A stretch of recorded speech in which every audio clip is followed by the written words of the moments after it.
Welcome back, everybody. We're going into the last hour of today's episode of Nebula Jazz.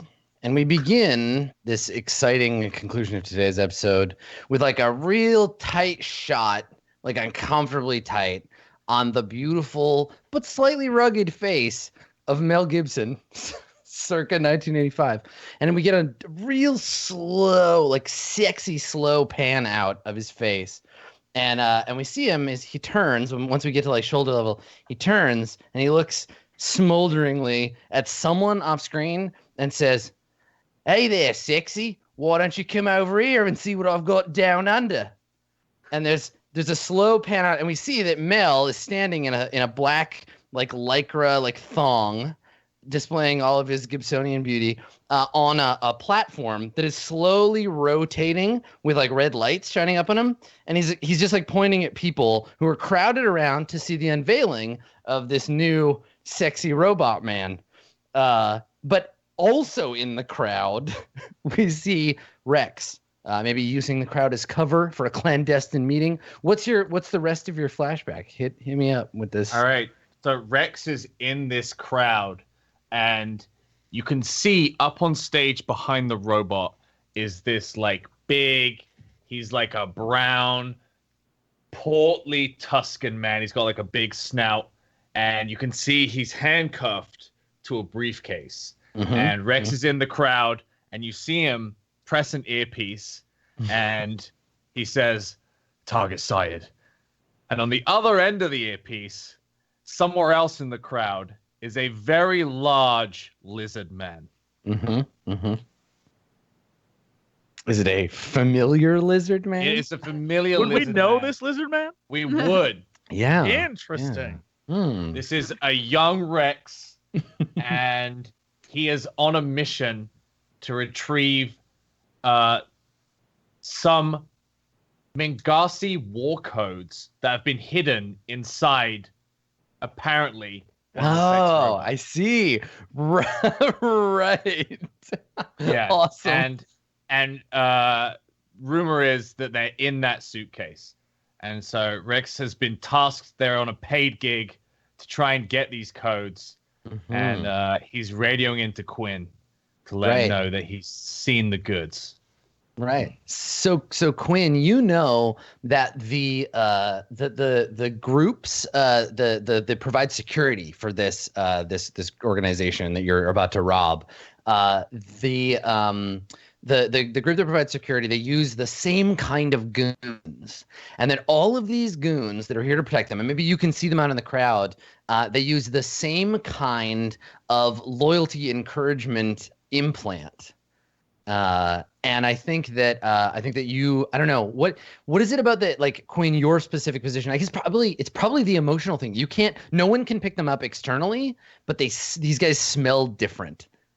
Quinn, what does loyalty smell like, Quinn? So Quinn is up on a nearby rooftop a la Batman, but like his face and tongue like flipping up into the air.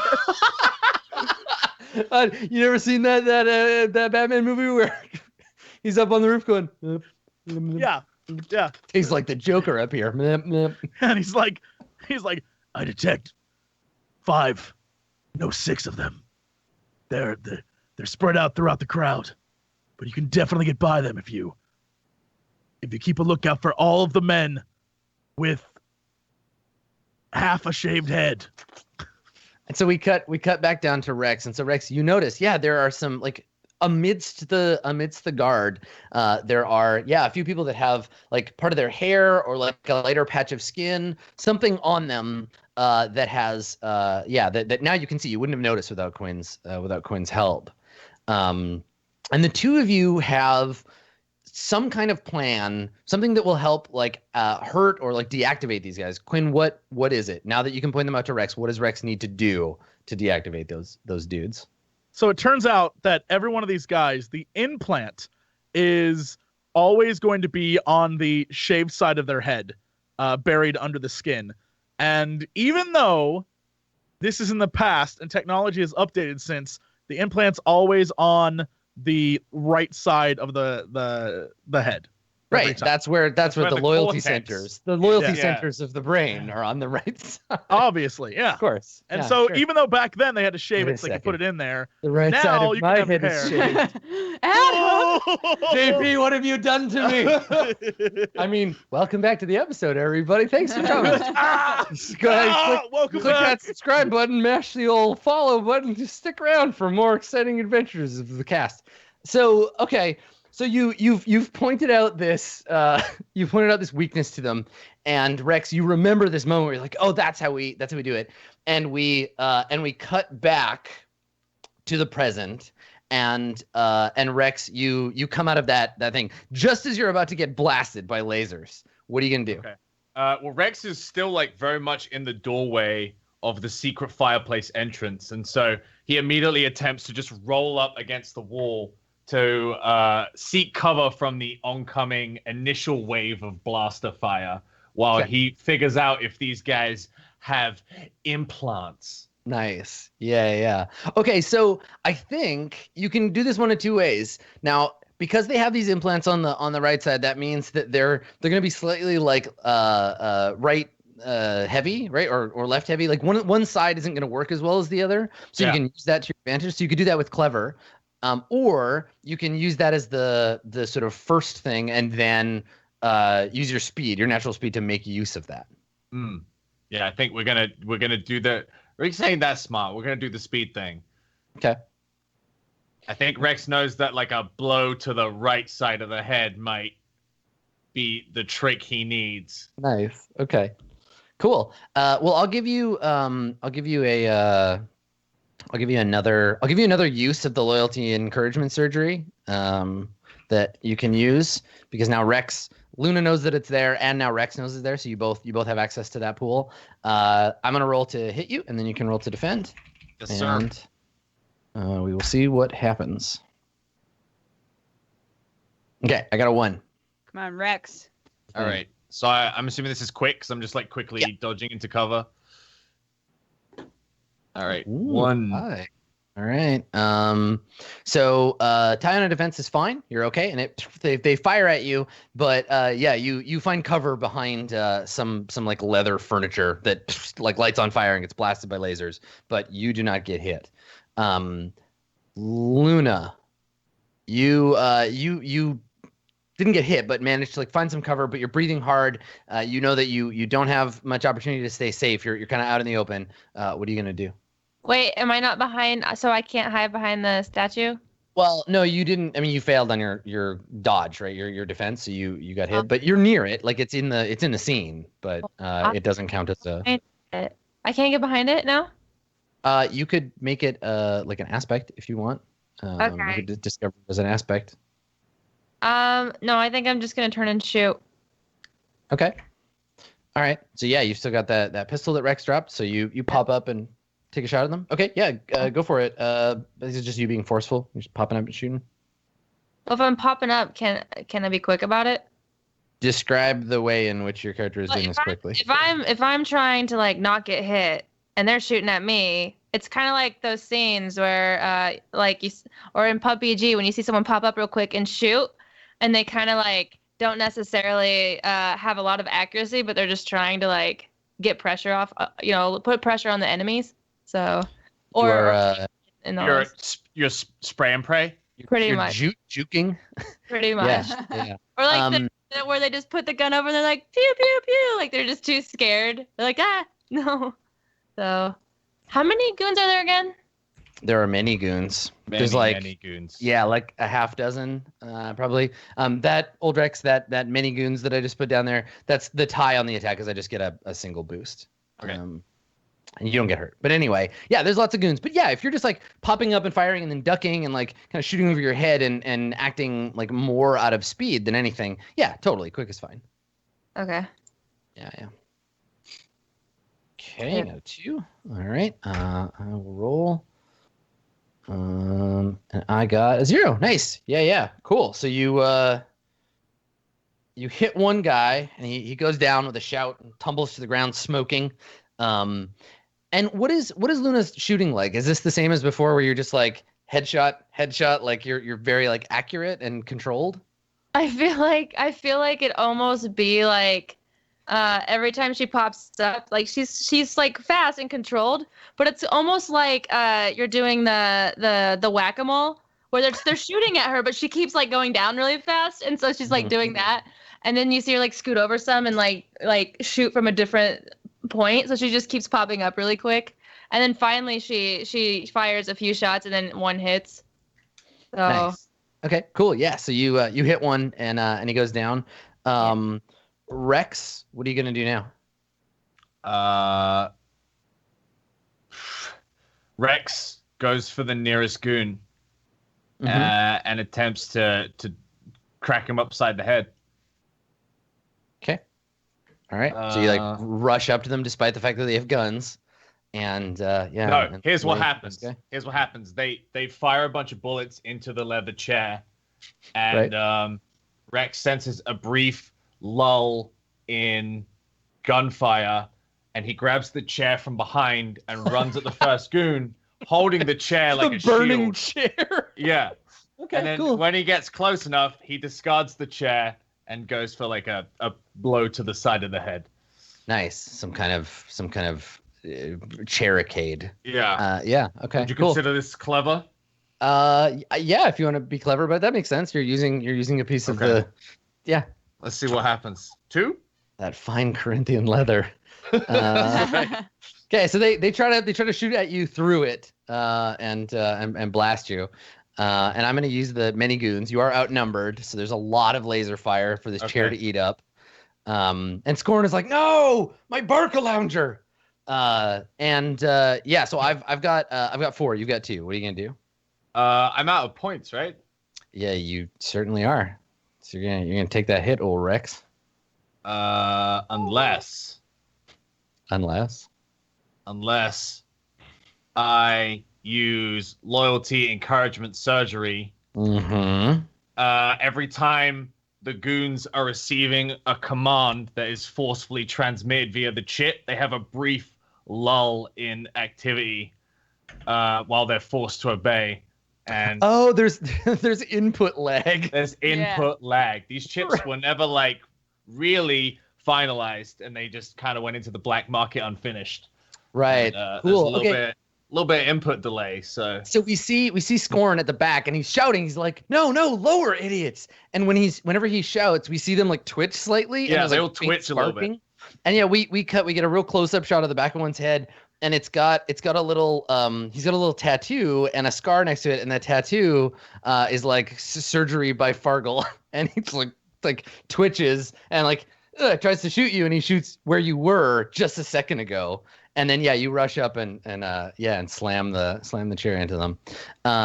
So this was your attack. So you got 4 against their 4. So you'll get a boost. So let me give that to you.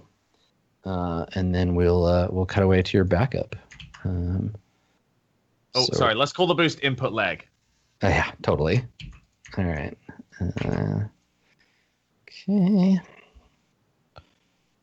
Cool. Okay. So meanwhile, you are able to now, Basil, enter the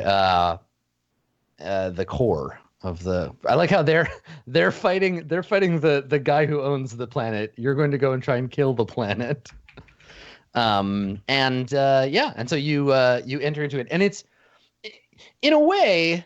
It's almost beautiful, right? Like you see it, Artemis. You see it from the shielded interior of the ship. You come down through, and you've been traveling many kilometers down into the center of the ship, and you come down into the core, and it's a big open cavern with many entrances, and floating in its center, because it's the center of the planet, there is a brilliant ball of fire, a tiny sun. And it's burning inside. And I think that the windscreen like turns a darker color so you don't instantly go blind when you see it. And you can see through the lowering shade of the screen there are big hexagon-shaped panels containing the power of the fire. And now against this backlit of the panels, you can see these little maintenance machines kind of flying around and adjusting the panels. And there are huge channels of heat energy being drawn away out to heat and power the rest of the facility. And now you have flown into this massive empty cavern inside the comet. Basil? I want to try and find a place to at least let down some sort of walkway so that we can let Artemis out. If there's somewhere to do that, there's some sort of physical way that we can get Artemis onto the Yeah, will I be actual, able to? like... I won't have to wear that suit again, right? Yeah, you're out of the suit. I don't know. Do you have it off completely, or do you just take the helmet off when you're sitting? I would take the whole fucking thing off. No more. I'm out. I'm done with that shit. Okay. So, Basil, I would like to offer you a compel. Sure. Now you can reject it if you want, but I mean, old programming goes deep, and you were made for one thing and one thing only, baby, and that's killing as many people as possible in a single terrible fireball. If you were to just drive the ship directly into the core right now, you could probably eject in time. I mean, Artemis would have to deal with it themselves, but you could eject in time to save yourself. But it would just start a chain reaction that would destroy this whole place in one fell, horrible swoop. Can I both accept and offer a different suggestion? You can suggest something as an alternate, but I'm trying to compel your desire to kill you. Oh no, I want to kill everyone, but I feel this is much better. I want to find a locate as I find a location for Artemis to like drop off at, and sort of like park this ship.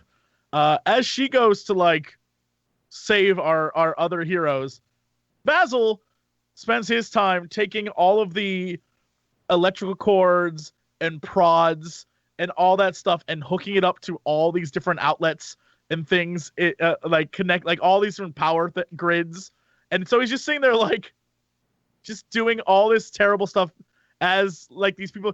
He's giving them enough time to get off, but he wants to set up the time. Like he doesn't want it.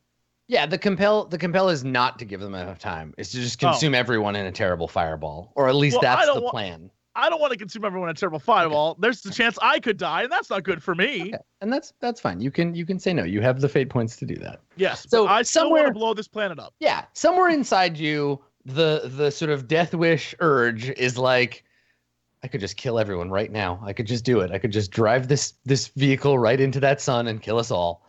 But you're able to resist it for now. Right. Okay. Right. All right. So you're flying in, and maybe you have that momentary, murder explosion fantasy, and then you're like, no, we have to find somewhere to drop Artemis off first. Yeah. Right. There's lots of this. There's no security inside the core, right? By the time you're in here, they've goofed as hard as they're gonna goof. So you're able to find. I think that there's a series of like rotating like ring segments that are around that are turning some of the heat into centrifugal force to keep the comet like it's generating a gravity field. And there are platforms outside of those that are stationary, kind of holding them in place. So you could drop Artemis on one of those. Yeah. However, Artemis, you got to put the cow suit back on. Yeah. I do. I thought you said I didn't. No, I said you could take it off because you're inside the ship. But if Basil's gonna make you get out, it's cow suit. Is there no walkway that she can like get to the inside of where the facility is? No, they got robots for all of the stuff that needs to happen here. But there's no place for them, like someone to come out and like. Is there a place where the robots would go to get repaired? So fucking conspicuous, walking around as a fucking cow. Yeah. So you could, in theory, I guess, like go to one of the robot. You know what? Fuck it. Make a roll. Let's just have you create an aspect. Because if you can succeed, then yes, there could be something like that. All right. Yeah. What am I rolling for this? You are gonna roll careful or clever, whichever. Great. Nice, at 3. Okay, so I'll roll his like internal security, and we'll see how we do here. Oh. All right, so we got a tie. Now you've got 2 fate points. You can spend them on any of your own aspects, or you can spend a fate point on There's Always a Back Door, because you're already looking at. Yeah, let's spend a fate point, and there's always back door. There's another back door, because there has to be some way for them to get to these machines, or the machines to get to them to be repaired. Sure. Okay. So I think what it is there's like a pneumatic tube style thing that you can step into, and it would close and then bring the drone up to the maintenance deck. And it's like pressurized and has an atmosphere, because occasionally someone will need to come down here and grab a damaged drone and pull it into the thing. So you could drop Artemis off there. Yeah. So I sort of pull alongside and open the hatch for her, but also again I want to open a hatch for me, and I want to plug all of the electrical parts of the shock stuff of the ship into as many electrical ports and outlets and things as I can on this core. And I want to just so I'm going to be doing that while they're saving each other. All right. So Artemis, the docking clamp attaches to the pneumatic tube system, and you can. So what do you have on you? My mask on and hood up. Okay. I'm wearing my normal get up, but I'm gonna make sure that my face is mostly covered. And are you armed? Do you have weapons? Yeah, I have a bunch of knives, and I have little capsules that can produce smoke and stuff. Nice. So what we saw, it's cool because this is a nice alternative to, we saw Goofy can't get her shit together, Artemis. Now you're in your now I'm in my element. Mingasi ninja space warrior outfit. You got your Fremen gear. Yeah. And I think we see you tucking these knives into your bandolier and pulling your hood up over your head and your mask over your face. And then you step out into the pneumatic tube, and the air is kind of rushing past you and kind of flapping your cloak. Do you say anything to Basil before you punch the button and head up to the maintenance deck? Don't pull a Basil and fucking leave. I'll be back. Basil's, you look down and he's already on another platform. Basil's walking away. He's carrying these giant wires with him, and he's already doing something else. And in the distance, from his own little internal jukebox, you hear Careless Whisper playing, and he's just going about his business. Nice. Okay. All right. So Basil, if you start messing with the computer systems down here, the robots will come looking for you. That's okay. I want them to. Okay. So you want them to come over and start being you don't belong here, yes, and get notified. Okay. Perfect. All right. So you just start humming away. You walk over there and start just messing with their system. And you can see these little floating kind of junk robots start coming down towards you to interrogate you. So Artemis, you zoom up into the ship. Where is your goal here? Where are you going? I wanna basically skulk around and find out because I can hear the alarms. There's obviously shit going on, right? And I guess I want to determine, did we cause the alarm? Are people, going somewhere because something happened, in which case it might be Rex? And I just want to, find the source of, whatever's going on, so that if it's Rex, I can help him. Nice. Okay. All right. So you want to get a sit rep, basically, what's happening. Yeah. Okay. How do you do that? Where do you get that information from? I wanna just stealth through the hallways until I hear voices of some guards, and just listen in and eavesdrop. Okay. Cool. So we see you, the golden shadow, disappear out into the ship. That's the name of my mixtape. Yeah, totally. With a flutter of one of your many scarves. So meanwhile, up in Scorn's HQ, let's see how that laser battle is going. I believe Rex was the last one to go. So Luna, what do you want to do? I'm gonna keep shooting. Yeah, so it's just full on firefight. Yeah, I'm just gonna keep shooting and hope I hit. So. All right. Cool. Oh, nice. All right, let me. 2. Okay. I got a 3. So you do one more. Nice. Taking them apart, Luna. All right. Yeah.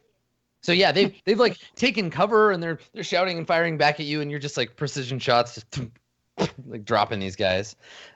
Rex, the goons that you just barreled into with the couch, they've all brought out truncheons, and they're going to try to truncheon you back into submission, so their boss can take care of you. So here they go. This is Rex's favorable encounter. He throws the couch to the side. He just wanted getting close, so they would throw away the ranged weapons. So they snap out these like electric stun batons and just lay into you. I got a 2.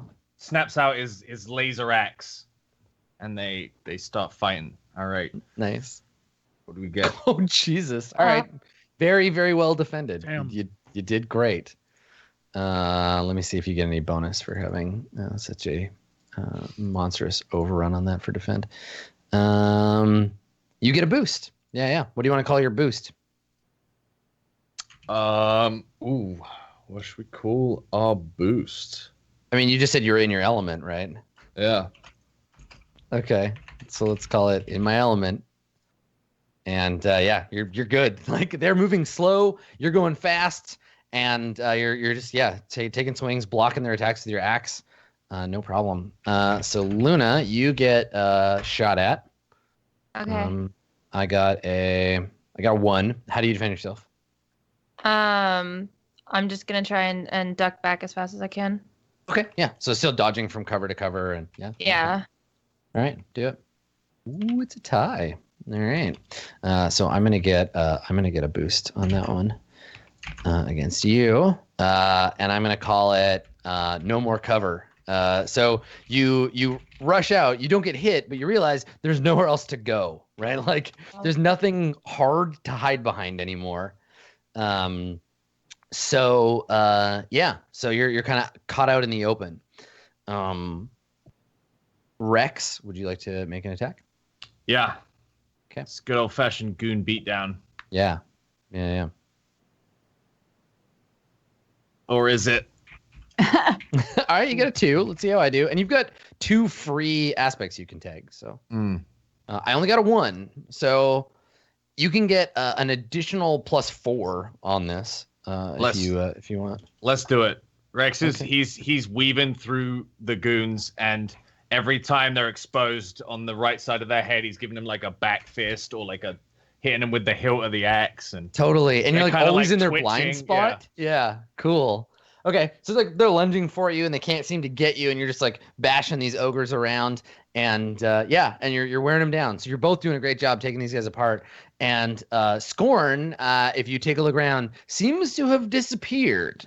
So you don't have eyes on him. okay. Luna, do you wanna try to finish off your group of dudes? Yeah, I'd like to try. I'm gonna take aim. I'm gonna actually try to aim very precisely for the head of a goon that's closest to me. So Okay. All right. You're gonna roll. So you're like out in the open now. now that I can't be quick and hide in cover, I'm actually just gonna try to be very precise like I was with the guy in the hallway. Okay. So in this case, like aiming, taking careful aim, if you will. Okay. Yeah. So roll careful. Okay. Got a 1. And this guy's gonna try to dodge. Unless you want to use the loyalty encouragement surgery, you've got 1 more use of it. Is he the last guy? Yeah. If you deal 1 more wound, you can get rid of him. Yeah, I'd like to deal 1 more wound to get rid of this guy. Okay, so how does your knowledge of the fact that they have this chip, how does that help you? Well, it helps me. I mean, I just dug the chip out of a guy's head, so knowing that that's there enables me to disable it, and 2, that means I shot him in the head. Right, so you just hit right on where it is, because it's already a weak spot in his little skull, right? Yeah. Cool. Yeah. So you fire, and there's a smoking hole in the side of his head, and he tumbles down, hits the ground. Yeah, and I see him flying as I do so. Cool. Okay. And then let's see. Rex, the last group of goons is going to try to attack you, and then you'll get 1 more shot. All right. See what happens. All right. So it's down to you and one more guy. There's one big ogre, and I think it was the person who threw you in the chair way back at the beginning, right? It's the one who backhanded me. Yeah, at the exactly. start. This big angry guy, and he lunges out to grab you because he's gonna bring you in for a big headbutt. He's got a big like unicorn horn and smash you with it. I got a 3. What do you do? Okay. I just go for the grapple. I'm forcefully resisting. Okay. Try to suplex this dude. Ooh. All right. So you got a 2, which means you do not do it. Means he gets me. Yeah, he gets a hit on you. So I'm gonna call this. This was me attacking. So yeah, how do you wanna handle it? Do you want to take stress? Do you want to?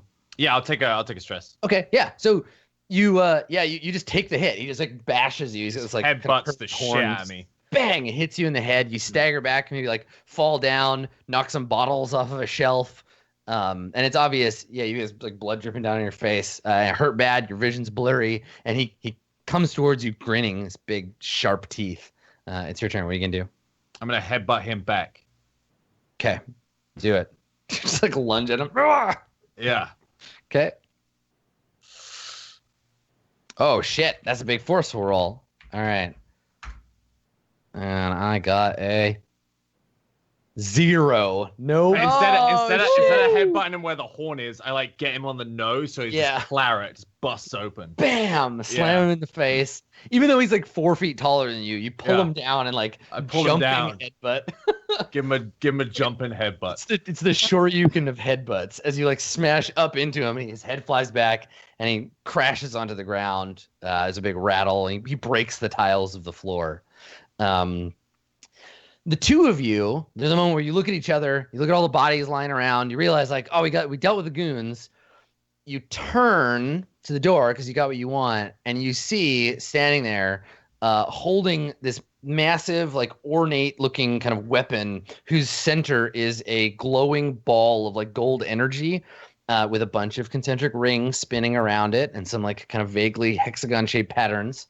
And he's pointing it at you, and it's humming, like obviously powering up. It's some kind of Mingasi like plasma thrower or something. And Scorn just grins at the two of you, and he's like, "I've always wanted to use this thing."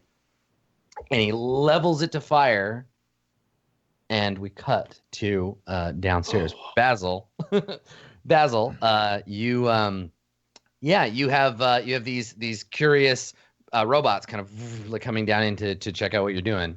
What are you gonna do? Basil keeps walking with the wires and then like sort of acknowledges them and is like, "Hello," and then just like starts cramming them into all the different sockets. Okay, one of the bots like floats down in front of you and says in some like alien language. I think you can understand it, but we would have to get subtitles. And it says, "Unauthorized accessor, what are you doing?" "Oh, I am very authorized. I'm helping clean up this planet. Have you seen the organic matter here? Disgusting." And it kind of like turns his little body to the other ones, and they all kind of like look at each other. There's a little cloud of like 6 or 7 of them.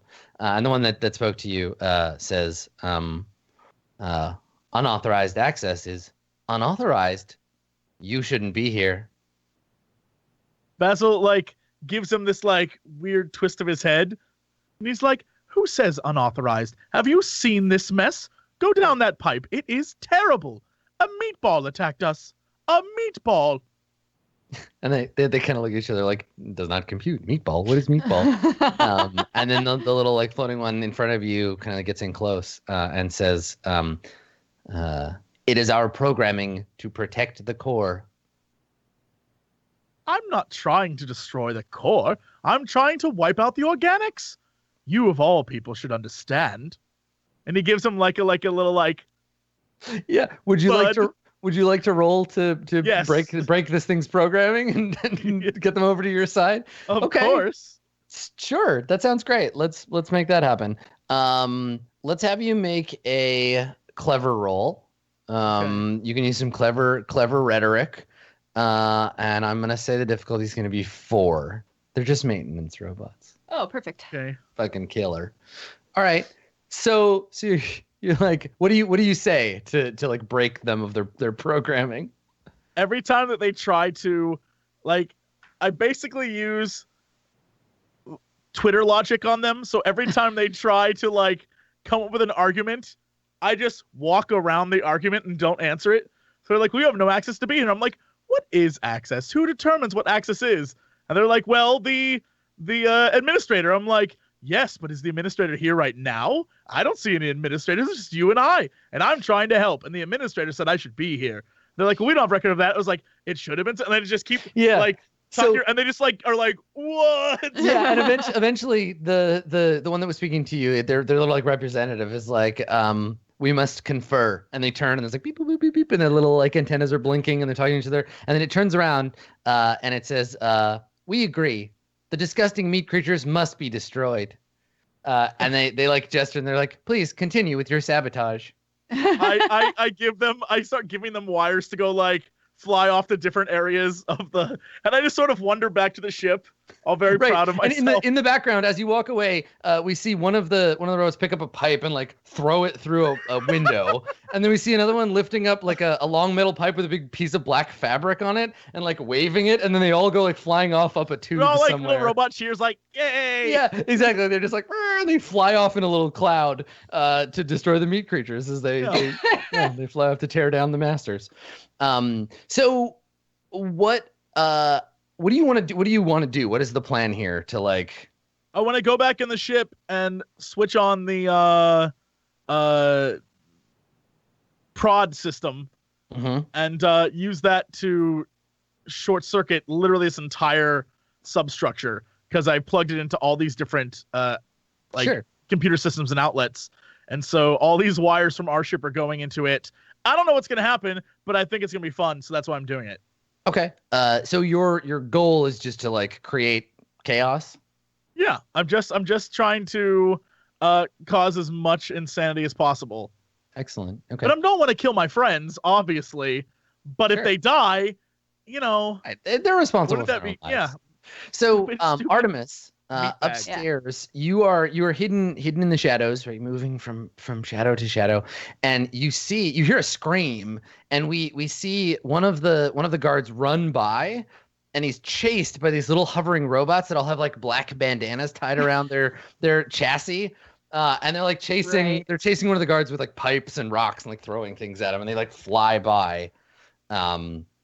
And you like sneak across the hallway as they go by, and I think you walk by not a group of people talking, but a panel, like a security panel that's displaying the scene, kind of grainy and like skipping, because it's a VHS tape apparently, of the scene upstairs where there's you see Rex and some woman and this dude, this big scary dude with a weapon that's like charging up, and he's very just looking at the scene, you immediately get the like, oh, this is like a villain gloating over his foes he's about to destroy. Like you can pick up the vibe easily. Right.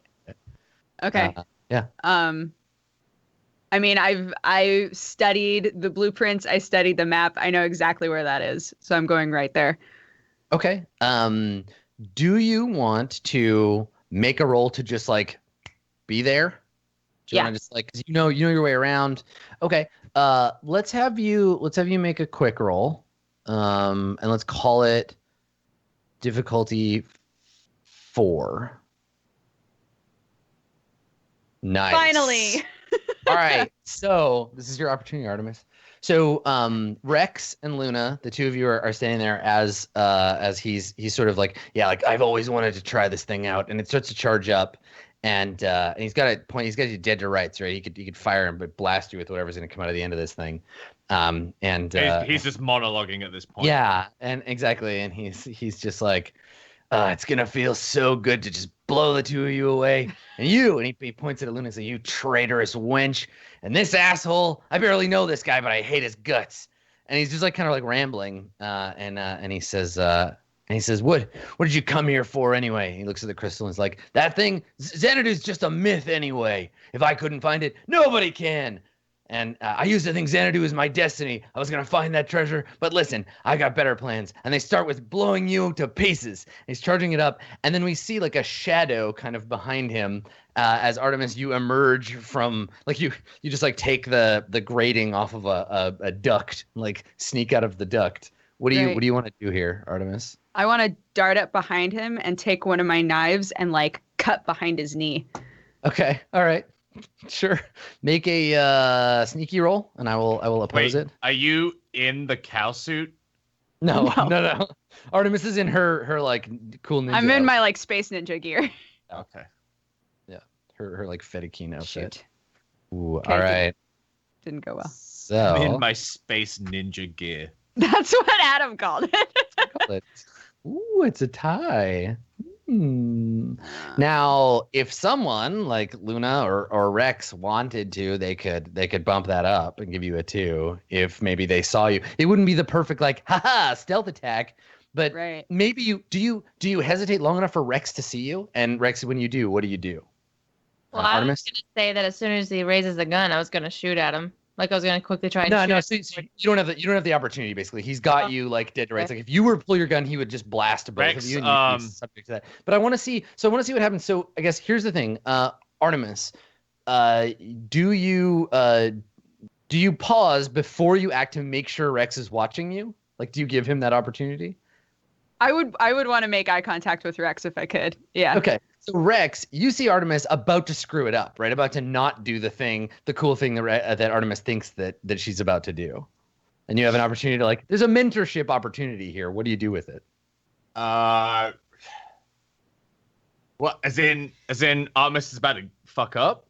No. So here's the thing, right? You see Artemis like knife drawn, ready to like hamstring this dude, but if you don't do or say anything, he's gonna notice, right? You see him, and you've got predator sense, right? He's got that like, wait a second, something's behind me, that sixth sense of like feeling, and he's gonna turn and see her. Now, if you do something to get his attention back on you, that'll give Artemis the window to do the thing. Okay. Or Rex, you can Rex instead. is like, at this point, he's got his hands up. And he's like, I'm not surprised you resort to that gun. You punched like a girl.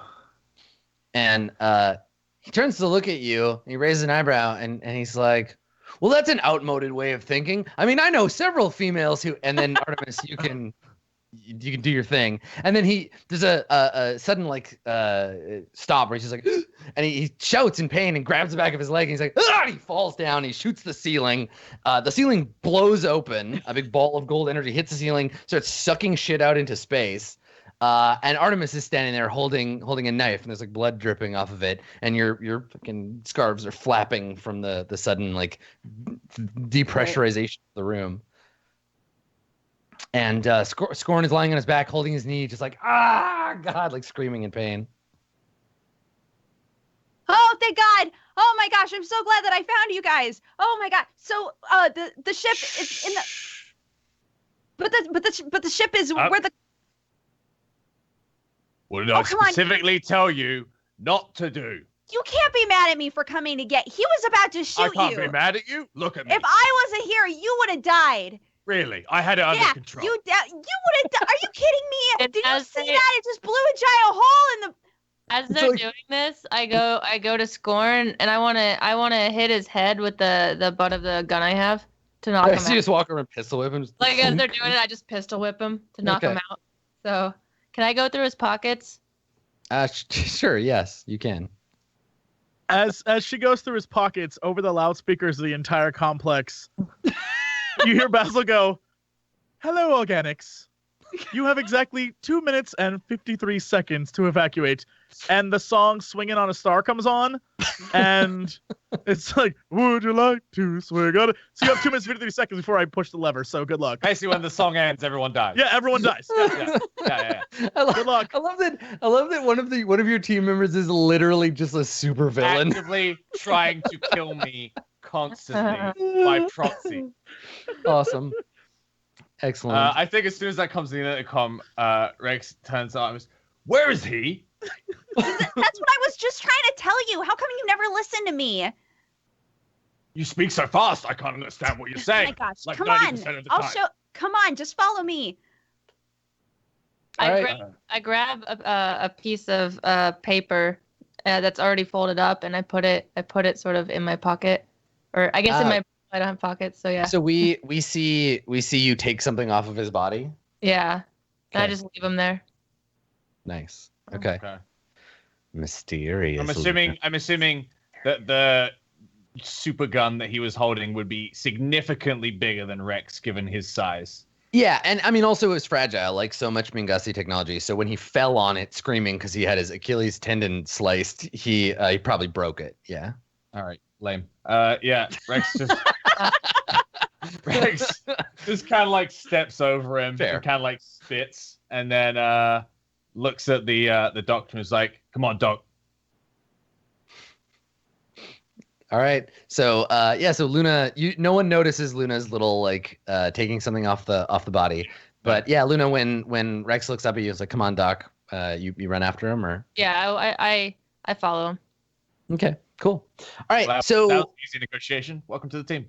So yeah, I think you can have that. We'll have that conversation at the beginning, right? The post mission of the beginning of the next episode. But I think Jesse, do you want to close out the episode? We see the ship, which I would love if fans have ideas for a dumb name for this like cow transport ship, like bovine puns. Hit me, just hit me up after the show. Get at me, at me on Twitter. But for now, the ship it's pulling away from the comet. What is the results of your destructive chaos here, Basil? What did you do? Did you have the thing explode, or just describe the end of the episode for me?